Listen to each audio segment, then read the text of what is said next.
The lonely Vigil. The quiet hum of the early morning filled the sprawling Silverwind airport.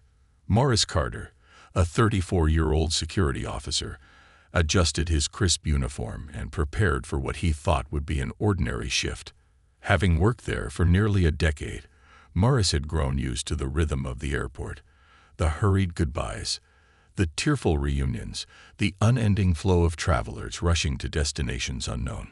Yet, there were moments when the monotony broke, when a single figure stood out against the backdrop of perpetual motion. As he passed through the arrivals terminal, Morris's trained eyes caught sight of an elderly man sitting alone on a polished metal bench near the exit. The man's appearance was striking, immaculately dressed in a tailored navy suit, a neatly knotted tie, and polished leather shoes. He sat upright, his posture defying his apparent age, his hands resting on a bouquet of fresh white lilies cradled delicately in his lap. Morris paused, his gaze lingering on the man longer than usual. Something about the gentleman's demeanor was out of place. Not his attire or the flowers, but the way he sat, almost as though frozen in time. The look in his eyes was what struck Morris the most, a quiet mix of anticipation and sorrow. It wasn't the hurried anxiety of a traveler worried about a missed flight, but the longing of someone waiting for something far more important. Shrugging off the momentary curiosity, Morris continued his rounds. The airport buzzed with the usual chaos. Children squealing in delight as they spotted loved ones, business people juggling briefcases and coffee cups, and weary travelers stumbling toward baggage claim. Yet even as Morris moved through the familiar sea of humanity, his mind kept circling back to the lone figure on the bench. By mid-morning, Morris found himself back in the arrivals terminal. To his surprise, the man was still there, sitting in the same spot, the lilies in his lap untouched. The flowers, vibrant and pristine earlier, now showed the first signs of wilting under the harsh fluorescent lights of the terminal. Unable to suppress his curiosity any longer, Morris approached the man. His footsteps echoed softly on the polished floor as he stopped a respectful distance away. "Good morning, sir," Morris said, keeping his tone light and professional. "Is everything all right? Can I assist you with anything?" The elderly man looked up, his deep-set eyes tired yet kind. Up close, Morris noticed the lines on his face, carved by time and experience, yet softened by an unmistakable warmth. "Oh, I'm quite all right, young man," the man replied with a faint smile. His voice was steady but carried a tinge of weariness. "I'm waiting for someone. She should be here soon." Morris hesitated. "May I ask which flight she's on? I can help you check the arrival board." The man's smile faltered slightly, and his gaze shifted to the flowers in his lap. "It's flight 214. But I'm sure it's just running a bit late. She'll be here any moment now." Morris nodded, though something about the man's response didn't sit right. He glanced at the arrival board nearby and noticed that flight 214 had landed hours ago. Perhaps the gentleman had been mistaken, or maybe there had been a miscommunication. "All right," Morris said gently. "If you need anything, please don't hesitate to ask. My name's Morris, and I'll be around all day." "Thank you, Morris," the man said, his smile returning. "My name's Edward, by the way. Edward Chambers." Morris extended his hand, and Edward shook it with a firm grip that belied his frail appearance. "It's nice to meet you, Mr. Chambers." As Morris resumed his rounds, he couldn't shake the image of Edward's hopeful eyes. Something about the man's situation nagged at him. What if the person Edward was waiting for wasn't coming? What if he had been missiled or left behind? The questions buzzed in Morris's mind, their answers tantalizingly out of reach. By the time Morris's shift ended, the sun was beginning to set, casting long shadows across the terminal. As he passed through the arrivals area on his way out, he spotted Edward still sitting on the bench, the lilies in his lap now drooping noticeably. Morris's heart sank. The man had been there all day, waiting. "Mr. Chambers," Morris said, approaching the bench once more. "You're still here. Are you sure everything's okay?" Edward looked up, his expression a mixture of embarrassment and determination. "Yes, yes, I'm fine," he said quickly. "She'll be here soon, I'm sure of it." Morris hesitated, his instincts urging him to probe further. But Edward's polite yet firm demeanor left little room for argument. "All right," Morris said finally. "Take care, Mr. Chambers. And please don't hesitate to reach out if you need anything." "Thank you, Morris," Edward replied, his tone sincere. "You're very kind." As Morris walked to his car, the unease in his chest grew heavier. Something about the situation didn't add up. Why was Edward waiting so long? Why hadn't anyone come for him? Morris resolved to keep an eye on the man the following day. Little did he know, this seemingly routine concern would soon unravel into a story far more complex and heart-wrenching than he could have imagined. The second day, Morris arrived at Silverwine Airport earlier than usual the next morning.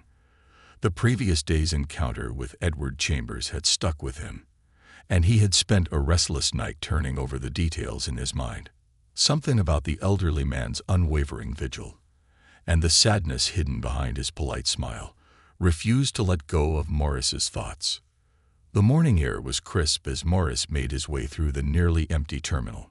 The airport was still waking up, its usual bustle replaced by the quiet hum of janitors polishing floors and early travelers sipping coffee in silence.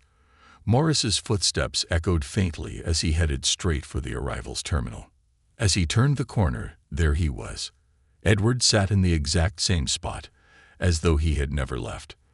The lilies in his lap were now unmistakably wilted, their once pristine petals curled at the edges. His navy suit, so immaculate the day before, looked slightly rumpled. Yet Edward's posture was the same, upright, composed, his gaze fixed on the flow of people passing through the terminal. Morris hesitated for a moment, watching the man from a distance.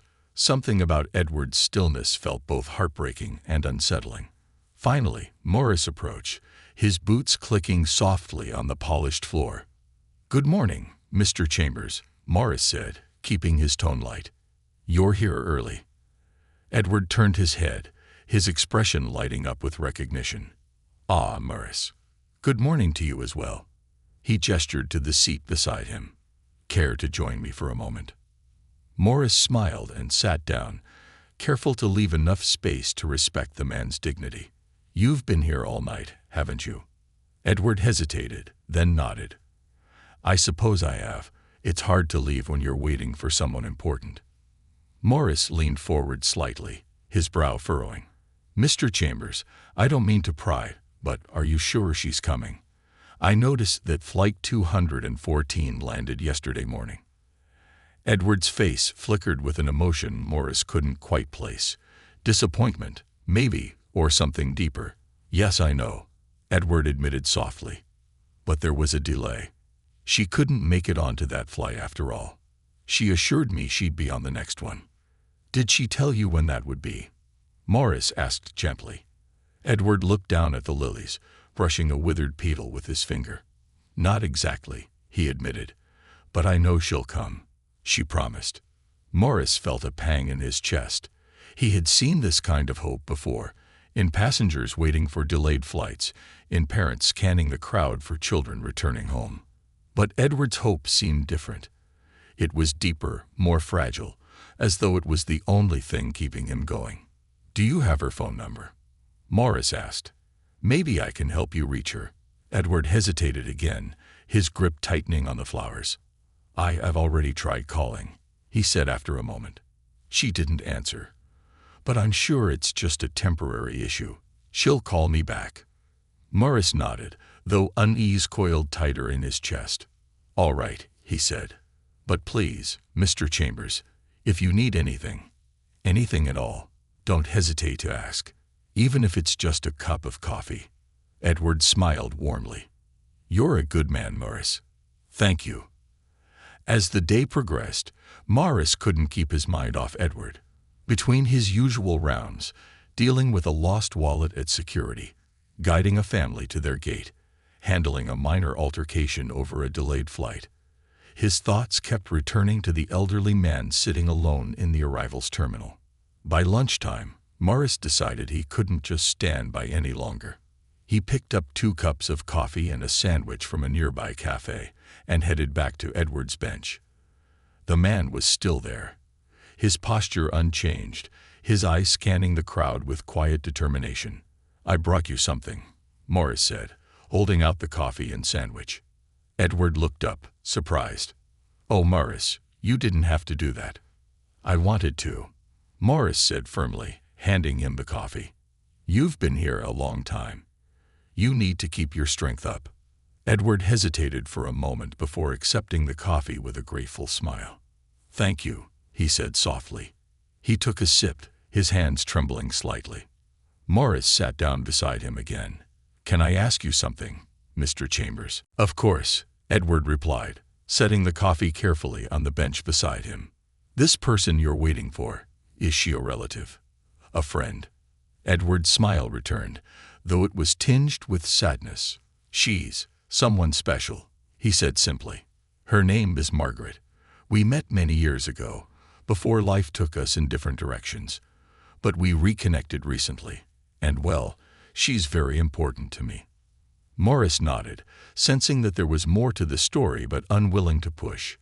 "I understand," he said. "But if you've been waiting this long, don't you think it might be a good idea to reach out to someone? Maybe a family member or a friend who can help?" Edward's expression darkened slightly. "I don't want to trouble anyone," he said quietly. "I've spent most of my life being independent. I can handle this." Morris sighed inwardly. He admired Edward's resilience, but he couldn't shake the feeling that something was terribly wrong. "All right," he said, standing up. "But promise me you'll let me know if you need anything." "I promise," Edward said, though his gaze had already returned to the crowd. As Morris walked away, he couldn't help but glance back. Edward sat alone, the wilted lilies in his lap, his face a mask of quiet resolve.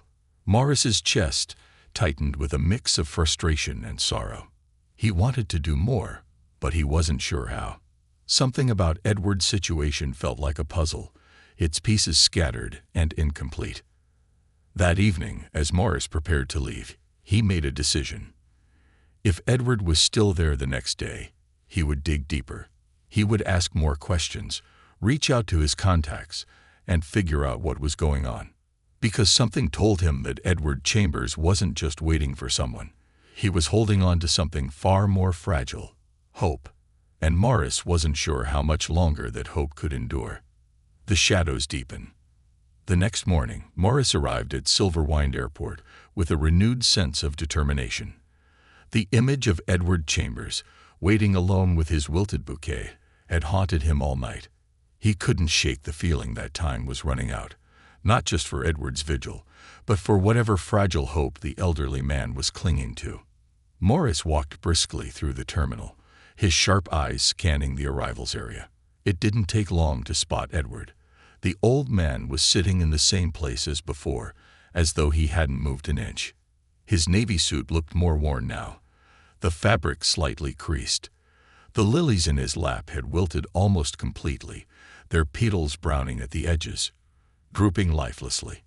Edward's posture remained upright, but there was a new heaviness to it. His gaze, once alive with anticipation, now seemed dimmer, clouded by exhaustion. Yet still he waited, his eyes fixed on the endless stream of strangers flowing through the terminal. Morris approached quietly, carrying a cup of hot coffee. "Good morning, Mr. Chambers," he said, his voice gentle but firm. "I thought you might like something warm to start the day." Edward looked up, his face lighting up faintly at the sight of Morris. "Ah, Morris. Good morning to you. You're too kind, really. Thank you." Morris handed him the coffee and sat down on the bench. He hesitated for a moment, then said, "You're here again. Did Margaret say when her flight would arrive?" Edward's hands trembled slightly as he held the cup. He took a sip before answering, his voice barely above a whisper. "There's been another delay," he admitted. "She sent me a message last night, something about the airline having trouble with her ticket." Morris frowned, a subtle alarm bell ringing in his mind. "She's texting you. Can I see the message?" Edward hesitated, his grip on the coffee tightening. I suppose. But why would you need to see it?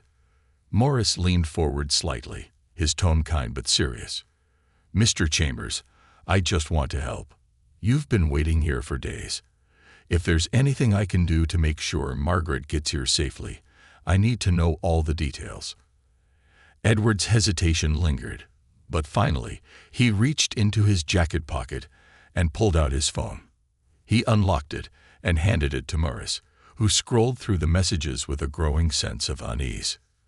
The messages from Margaret were brief and vague, full of apologies and reassurances. I'll be there soon, darling. Just a little longer.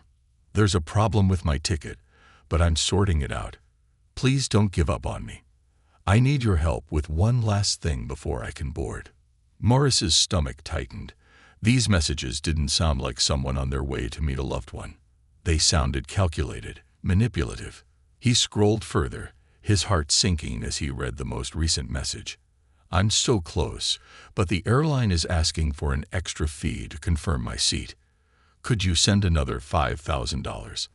I promise I'll pay you back as soon as I arrive. Mr. Chambers, Morris said carefully, his eyes locking onto Edward's. How much money have you sent to Margaret? Edward's face flushed with a mix of embarrassment and defensiveness. It's not about the money, he said quickly. I don't care about that. I care about her. She's going through so much, traveling all this way, battling her illness. I just want to be there for her. Morris took a deep breath, trying to choose his words carefully. I understand that, sir. But these messages, they don't seem right. Have you ever spoken to Margaret on the phone, or met her in person before? Edward's expression faltered. We've had video calls, he said, though his voice lacked conviction. Well, not very many. Her connection is often poor. But I've seen her face, Morris. She's real. I know she is. Morris nodded, though his heart ached at the man's unwavering faith. All right, he said gently. But I'd like to look into this, if you'll let me, just to make sure everything is as it should be. Edward frowned, his pride and vulnerability warring within him. Why would you do that for me? Because I care, Morris said simply. You remind me of someone I cared about very much. Someone who believed in people, no matter what. I just want to make sure you're okay. For a moment, Edward said nothing. Then he sighed, his shoulders sagging. All right, Morris. If it'll put your mind at ease, you can look into it. But I know Margaret's real. You'll see. Morris nodded, his resolve hardening. Thank you, Mr. Chambers. I'll do everything I can. The investigation begins. Later that day, during his lunch break, Morris retreated to the security office. He had copied down the phone number and email address Edward had been communicating with and decided to run a quick background check. Using his airport credentials, he accessed a public database that often flagged suspicious or fraudulent accounts. The phone number turned up nothing. It was registered to a prepaid service with no associated name or address. The email, however, raised a red flag. It was linked to several reports of online scams targeting elderly individuals, all involving fabricated stories of love and emergency situations. Morris's heart sank. He had hoped, against the odds, that Margaret was real, that Edward's wait wasn't in vain. But the evidence was pointing toward a cruel deception. He leaned back in his chair, rubbing his temples. He needed more information, something definitive. Morris decided to call a friend of his, Detective Sarah Chen, who specialized in cybercrimes. A call for help. Sarah, Morris said, pacing the small office as he spoke into the phone. I've got a situation here that doesn't feel right. An elderly man waiting at the airport for someone who's been feeding him excuses for days. I think it's a scam. Sarah's voice was steady and professional. What kind of scam? Romance. Exactly, Morris said. He's been sending her money. Thousands of dollars, from what I can tell. And now she's asking for more. He's convinced she's real, but the messages don't add up. Sarah sighed. Unfortunately, this is more common than you think. But if he's still in contact with the scammer, we might be able to catch them. Can you keep him talking? Get him to stall any further payments." "I'll do my best," Morris said. "But he's so convinced. I don't want to crush him." "We'll take it step by step," Sarah said. "Forward me the details you have. I'll see what I can dig up." "Thanks, Sarah," Morris said, his voice heavy with gratitude. "I owe you one." "You owe me more than one," Sarah replied with a wry chuckle. "But we'll start with this. The burden of truth." As Morris ended the call, he felt the weight of the situation settle on his shoulders. He couldn't imagine the heartbreak Edward would feel when the truth came out, but he also knew that protecting the man from further harm was the right thing to do. When his shift ended that evening, Morris returned to the arrivals terminal one last time. Edward was still there, sitting alone on the bench, his bouquet of lilies now little more than a bundle of withered stems and petals. Morris's chest tightened at the sight. "Mr. Chambers," Morris said softly, sitting down beside him. "I've started looking into Margaret's situation. I'll have more information for you soon. But I need you to promise me something." Edward turned to him, his expression weary but attentive. "What is it?" "Don't send her any more money," Morris said firmly. "Not until we're sure everything is above board. Can you do that for me?" Edward hesitated, his pride flaring briefly before he sighed. "All right, Morris. I'll wait. But I know she's real. I know she'll come." Morris nodded, though the sinking feeling in his chest told him otherwise.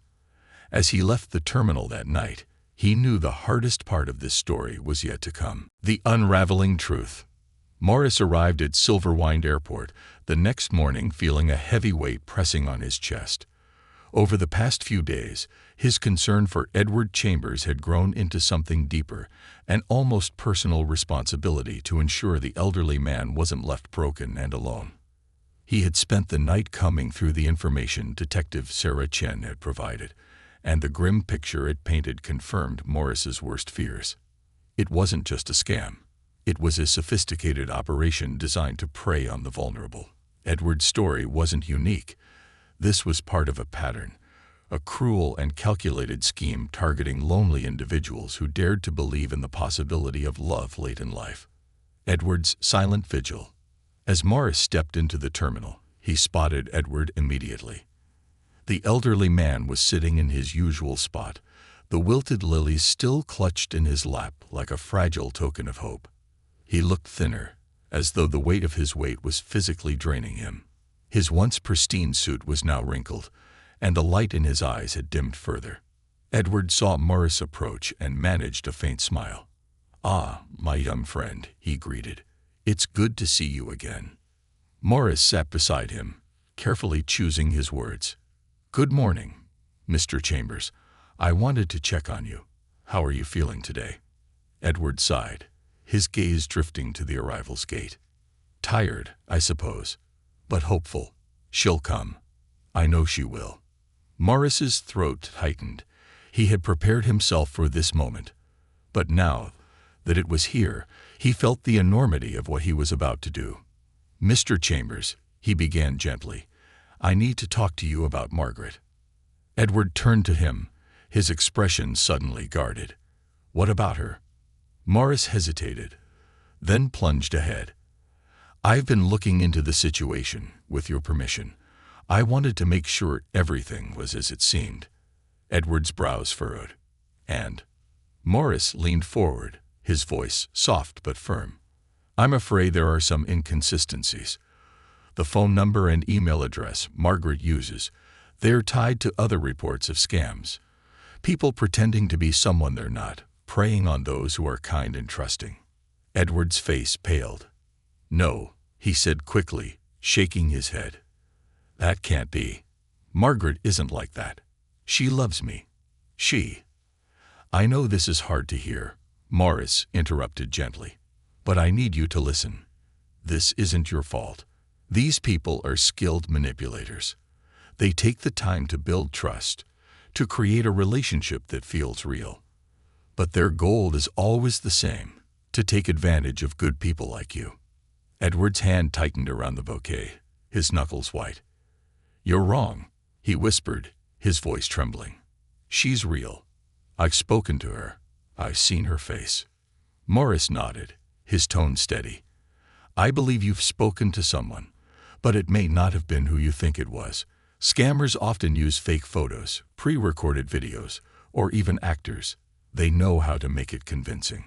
Edward's eyes filled with tears, his pride and hope warring with the reality Morris was presenting. She promised me, he murmured. She promised she'd come. Morris placed a hand on Edward's shoulder. I know, sir, and I wish I could tell you she was on her way right now. But the evidence points to something else. I'm here to help you. You don't have to face this alone. Breaking the illusion. The conversation stretched on, with Morris patiently walking Edward through the details. He showed him the reports Detective Chen had sent, highlighting the similarities to Edward's situation. The messages, the requests for money, the vague excuses for delays. It was all part of a larger pattern.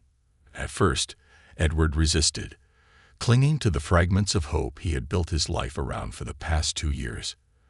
But as the evidence piled up, the cracks in his denial began to show. By the time Morris finished, Edward was staring down at his lap, his face ashen. The bouquet of lilies, once so carefully cradled, now lay forgotten beside him. So, Edward said finally, his voice hollow. It was all a lie. Morris felt a lump in his throat. I'm afraid so, he said softly. But you're not alone in this, and we can make sure these people are held accountable. Edward nodded slowly, his hands trembling. I don't understand how someone could do this, how they could play with someone's heart like it's nothing. Morris's chest tightened with sympathy. Some people see kindness as a weakness to exploit, but your kindness isn't a weakness, Mr. Chambers. It's your strength, and it's not too late to stop them from hurting anyone else. A plan for justice. Morris wasn't content to leave things as they were. With Edward's permission, he contacted Detective Chen again, providing her with the information Edward had about Margaret. Chen quickly mobilized her team, working to trace the accounts and messages back to their source. Morris also made arrangements for Edward to meet with a counselor, someone experienced in helping victims of scams navigate the emotional fallout. Edward, though shaken, agreed reluctantly. As the day wore on, Morris stayed by Edward's side, ensuring he ate and rested. They talked about Edward's late wife, his career as a teacher, and the life he had built before Margaret entered his world. Morris listened attentively, offering quiet encouragement as Edward began to process the betrayal. A glimmer of closure. By the end of the day, Morris received a call from Detective Chen. We've tracked the scammers, she said. They're operating out of a call center overseas. It's part of a larger network we've been investigating. Edward's cooperation has been a big help. Morris relayed the news to Edward, who managed a faint smile. At least something good can come of this, he said quietly. Morris nodded. You're stronger than you think, Mr. Chambers. And you're not alone. We'll get through this together. The turning point. As the airport emptied that evening, Edward finally rose from the bench. He left the lilies behind, their brittle petals scattered across the seat. Morris walked with him to the exit, where a taxi waited to take him home. Before he stepped into the cab, Edward turned to Morris. Thank you, he said simply, his voice thick with emotion. You didn't have to do any of this, but you did. You reminded me that there are still good people in the world. Morris smiled, his heart heavy but hopeful. Take care of yourself, Mr. Chambers, and if you ever need anything, you know where to find me. As the taxi pulled away, Morris watched it disappear into the night. He felt a mix of sadness and relief. Edward's journey wasn't over, but he had taken the first step toward healing. And for Morris, that was enough. For now. A new dawn. Morris arrived at Silverwind Airport the next morning feeling a strange mixture of exhaustion and resolve.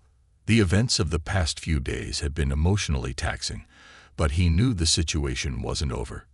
Edward Chambers might have left the terminal, but his presence lingered in Morris's thoughts, and his role in unraveling the scam that had ensnared Edward was far from complete. The morning buzz of the airport provided a familiar distraction as Morris began his rounds. Travelers hurried to and fro, their voices blending into a symphony of fleeting connections. Despite the routine of his duties, Morris's mind kept circling back to Edward, his trembling hands, the broken look in his eyes as the truth had come crashing down. As Morris moved through the terminal, his phone buzzed in his pocket. He pulled it out to see a message from Detective Sarah Chen. "Sarah Chen, call me when you can. We've made progress." Morris's pulse quickened. Without wasting a moment, he ducked into the quiet confines of the security office and dialed her number. "Sarah," Morris said as soon as she picked up. "What's the update?" Her tone was brisk but tinged with satisfaction. "We traced the scammer's operation to a hub overseas. It's part of a larger network we've been monitoring for months. Edward's case gave us the final pieces we needed to move forward. We've alerted international authorities, and action is being taken as we speak." Morris exhaled deeply. "That's incredible news. Does Edward know?" "I was planning to call him later today," Sarah replied. "I wanted to give him time to process everything before overwhelming him with more information." "How's he holding up?" Morris hesitated. "He's struggling, but he's stronger than he realizes. I think knowing the scammers are being stopped will help him find some closure." "Good," Sarah said. "I'll make sure he knows his courage made a difference. Without his cooperation, this would have been much harder to crack." "Thanks, Sarah," Morris said, gratitude evident in his voice. "Let me know if there's anything else I can do." "You've done plenty already, Morris," she replied. "I'll keep you posted." A visitor returns. Later that afternoon, as Morris stood near the arrivals gate, helping a confused traveler locate their terminal, he noticed a familiar figure in the crowd. His heart skipped a beat when he realized it was Edward Chambers. Edward's appearance had changed slightly since Morris last saw him. He still wore his navy suit, but it had been freshly pressed, and his posture seemed a little steadier. In his hands, he held a new bouquet. This time, a mix of vibrant sunflowers and daisies. There was still a hint of sadness in his expression, but it was tempered by something else. Determination. Morris approached him with a warm smile. "Mr. Chambers, it's good to see you. What brings you back to the airport?" Edward returned the smile, though it was faint.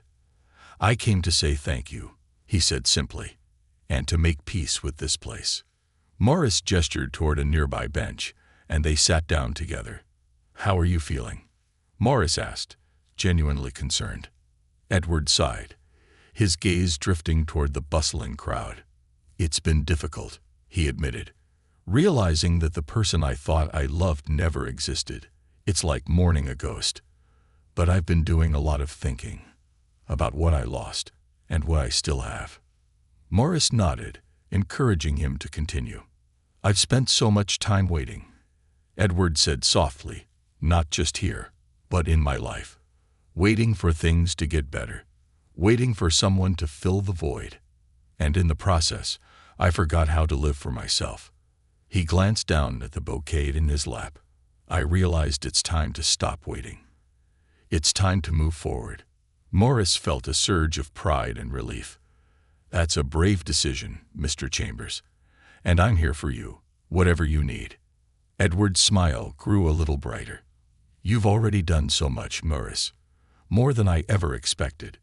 You reminded me that there's still kindness in the world, even when it feels like everything is falling apart. A farewell to the past."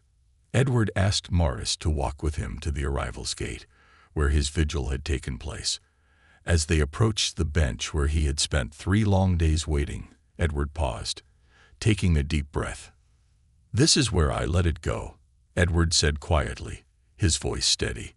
"The pain, the hope, the lies, I'm leaving it all here." He bent down and placed the bouquet of sunflowers and daisies on the bench. For a moment, he stood in silence, his hands clasped in front of him. Morris stayed beside him, giving him the space he needed. When Edward finally straightened, there was a new lightness in his expression. "It's done," he said softly. "I'm ready to move on." Moving forward.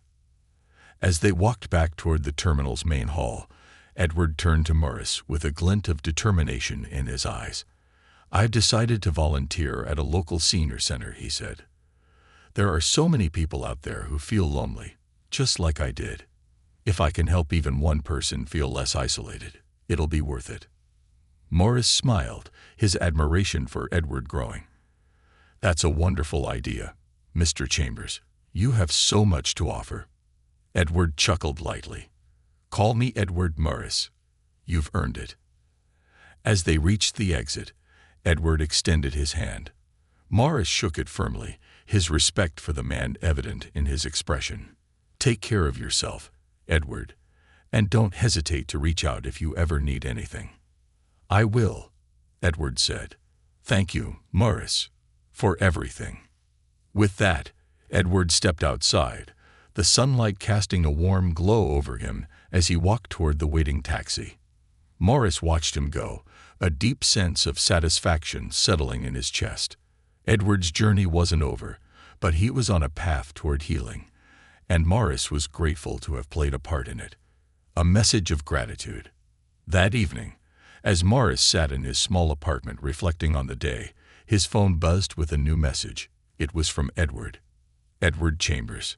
"Dear Morris, I just wanted to thank you again for your kindness and patience. You saved me in more ways than one.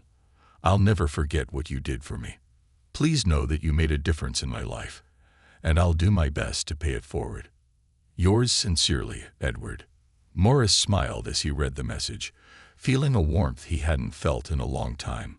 The events of the past week had been challenging, but moments like this made it all worthwhile. As he set his phone down, Morris made a silent promise to himself, to always look for the Edwards of the world. Because sometimes all it took to change a life was a little kindness, patience, and the courage to care. A light restored. The days following Edward Chambers' departure from Silverwind Airport were quieter for Morris. Though the regular hustle of his job resumed, Morris found his thoughts frequently wandering back to Edward's story and the profound lessons it carried. Edward's resilience had left a mark on him, and Morris felt a renewed sense of purpose, not just in his work, but in how he approached life and people. One crisp morning, about a week later, Morris received a call from Detective Sarah Chen. Her tone was warm but direct, carrying the weight of significant news. "Sarah Chen, we've got them, Morris. Morris, the scammers." Sarah Chen. "Yes, the international team raided the call center where they were operating. They've arrested over a dozen people involved in the operation. It's a big win, not just for Edward but for every other victim they've deceived. We're working on recovering funds too." Morris exhaled, a surge of relief flooding through him. He knew it wouldn't undo the emotional damage Edward had suffered, but it was a step toward justice. "Does Edward know yet?" Morris asked. "Not yet," Sarah replied. "I thought you'd want to be the one to tell him. He deserves to hear it from you." Reaching out. That afternoon, Morris sat in his car during his break and dialed Edward's number. It rang twice before the familiar voice of the elderly man answered. "Hello, Mr. Chambers, it's Morris," he said warmly. "How are you doing?" Edward chuckled softly. "Morris, I'm doing much better, thank you. And please, call me Edward." Morris smiled, leaning back in his seat. "I've got some good news for you, Edward. The scammers who targeted you, they've been caught." There was a brief silence on the other end of the line before Edward spoke, his voice thick with emotion. "They've been caught. Truly, truly," Morris confirmed. Detective Chen and her team worked with international authorities. They shut down the operation. It won't erase what they did, but it's a step toward making sure they can't hurt anyone else. Edward exhaled deeply, and when he spoke again, there was a quiet strength in his voice. That's wonderful news, Morris. Thank you for telling me. And thank you for everything you've done. A surprise visit. A few days later, Morris was walking through the arrivals terminal during his shift when he spotted an unexpected but welcome figure. Edward Chambers was there, dressed in a more casual but still tidy outfit, a light gray sweater and slacks. Beside him stood a younger woman in her late 30s, her dark hair pulled back into a neat bun. "Edward," Morris called out, walking over to them. "What a surprise. What brings you back to the airport?" Edward's face lit up when he saw Morris. "Morris, I couldn't leave things unfinished without saying a proper thank you." He gestured to the woman beside him. "This is my niece, Clara. She insisted on coming with me today. I've told her all about you." Clara extended her hand with a smile. "It's a pleasure to meet you, Morris. My uncle has spoken very highly of you." "The pleasure's mine," Morris said, shaking her hand. "It's good to see you, Edward. How have you been?" Edward's smile softened. "I've been better, Morris. I won't lie. It's been a tough road, but I'm finding my footing again. Clara has been a tremendous help." "We're making sure he stays busy," Clara added with a laugh. "He's been volunteering at the senior center, and he's already made quite a few friends." "That's fantastic," Morris said, his chest swelling with pride. "You're making a difference, Edward. I knew you would." A gesture of gratitude. Edward reached into a small bag he had been carrying and pulled out a neatly wrapped package. "I brought something for you," he said, handing it to Morris. Morris hesitated, taken aback. "Edward, you didn't have to." "I wanted to," Edward interrupted gently. "It's just a small token. Open it." Morris carefully unwrapped the package, revealing a hardcover book with an elegant cover. The title read "The Kindness of Strangers, Stories of Human Compassion." Inside, on the first page, was a handwritten note. "To Morris, for reminding me that kindness can change lives. Thank you for being my light in the darkest of times. With deepest gratitude, Edward Chambers." Morris swallowed hard, touched beyond words. He looked up at Edward, his voice thick with emotion. "Thank you, Edward. This means a lot." "It's the least I could do," Edward said. "You gave me back something I thought I'd lost, faith in people." A full circle. As they chatted, Edward explained that he and Clara had plans to travel in the coming months, a road trip across the country to visit places he had always dreamed of seeing, but never had the time or courage to explore. "I'm not waiting anymore," Edward said with a smile. "Life's too short for that." Morris felt a deep sense of fulfillment as he watched Edward and Clara leave the airport that day. The man who had once sat waiting endlessly on a bench, clutching a wilted bouquet, was now walking forward with purpose, his heart open to new possibilities. A quiet moment of reflection. That evening, Morris returned to his small apartment and placed the book Edward had given him on his bookshelf. He sat at his dining table, staring out the window at the city lights. He thought about Edward's journey, the twists and turns it had taken, and the strength it had required for the man to rebuild his life. Morris knew he would encounter many more people in need during his career. Some stories would end in triumph, others in heartbreak. But Edward's story reminded him why he had chosen this path, to be a steady presence in moments of chaos, to offer hope when it was needed most.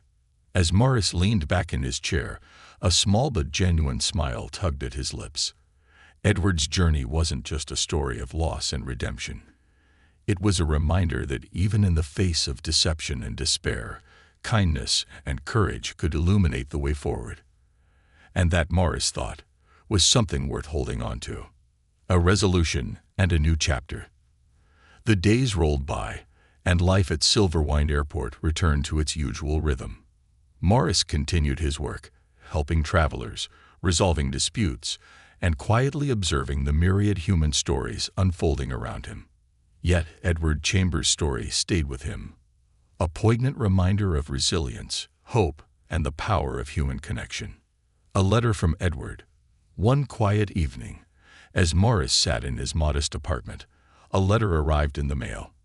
The handwriting on the envelope was neat and deliberate, and Morris recognized it instantly. His heart warmed as he opened it, eager to hear from Edward. Dear Morris, I hope this letter finds you well. Writing letters feels like an antiquated practice these days, but I wanted to take the time to put my thoughts down in a way that felt personal. I've just returned from my road trip with Clara, and it was an experience I'll never forget. We visited small towns and big cities, hiked trails I never thought I'd see, and met so many wonderful people along the way. I even managed to rediscover an old love of painting. I've started taking a class at the senior center. It's strange, isn't it, how something that begins in darkness can lead to unexpected light. When I think back to those days at the airport, waiting for someone who never existed, I realize how much I've changed. I'm no longer waiting. I'm living. And I have you to thank for that. You didn't just save me from a scam, Morris. You reminded me that there is kindness in the world. That even when things seem hopeless, there are people willing to stand by you, to help you find your way. I'm enclosing a small token of my gratitude. A painting I made during one of my classes. It's of the airport bench where you and I first spoke, though I've taken some creative liberties. I added a bright sunrise in the background, because that's what you were to me. A new dawn. Take care, Morris, and never stop being the kind, compassionate man you are. The world needs more people like you. Yours sincerely, Edward Chambers. Morris carefully unfolded the enclosed painting, his breath catching as he took it in. The bench was unmistakable, rendered in soft, warm colors. In the background, a brilliant sunrise cast golden rays over the terminal, illuminating the bench and the empty space where Edward had once sat. It was beautiful, and more than that, it was symbolic, a representation of Edward's journey from darkness to light.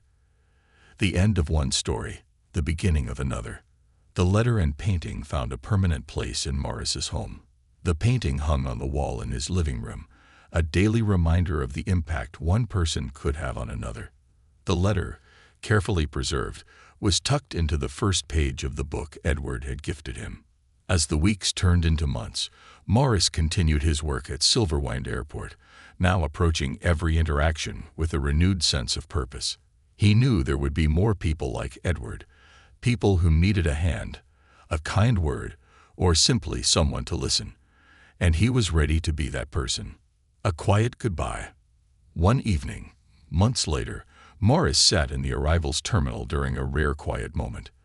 The bench where Edward had waited was empty now, but Morris could still picture him there, clutching his bouquet of lilies with quiet determination. It wasn't a memory of sadness, though.